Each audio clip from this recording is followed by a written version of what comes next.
बाप असणाऱ्या लोकांनी काय काळजी घ्यायची ते आज सांगतो. स्वतःची काळजी घ्या. कुठलंही व्यसन असतील तर ती आजच सोडा.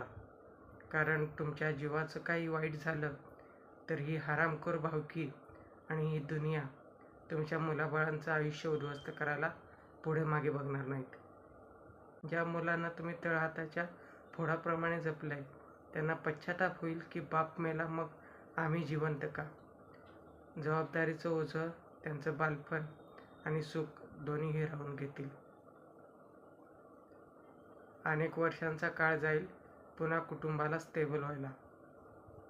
या काळात आयुष्य तुमच्या कुटुंबाला ज्या शिक्षा देईल त्या अश्रू गाळून संपणार नाहीत. ज्या मुलांचा प्रत्येक हट्ट तुम्ही पूर्ण केला ती मुलं नरक यातना सहन करत जगतील रडत रडत.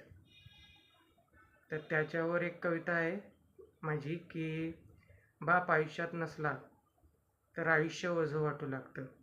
बाप आयुष्यात नसला तर आयुष्य ओझं वाटू लागतं. 7 जन्माचं दुःख रोज भोगावं लागतं. तुटून जातात मुलं वनवासात आयुष्याच्या. तुटून जातात मुलं वनवासात आयुष्याच्या. हसणं तर दूरच जगणं सुद्धा कर्ज वाटू लागतं. आणि खोटं वाटत असेल बोलणं माझं तर एकदा हॉस्पिटलमध्ये ॲडमिट व्हा.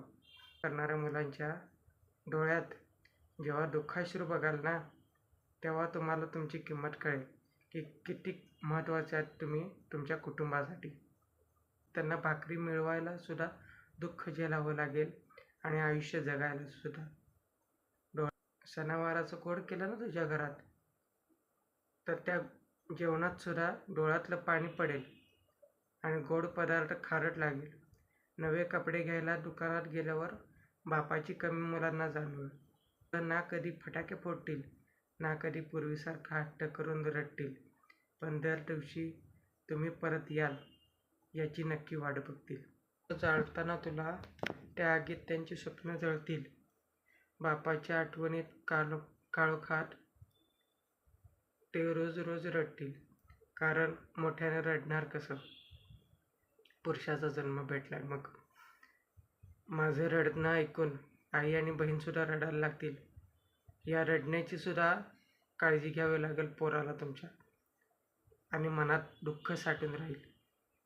हे जग तर तयार आहेच त्याला रोज रोज नवी दुःख द्यायला. त्यामुळे बाप जगला तरच त्याचं कुटुंब सुखात जगतं. म्हणून बापाने जगणं ही गरज आहे.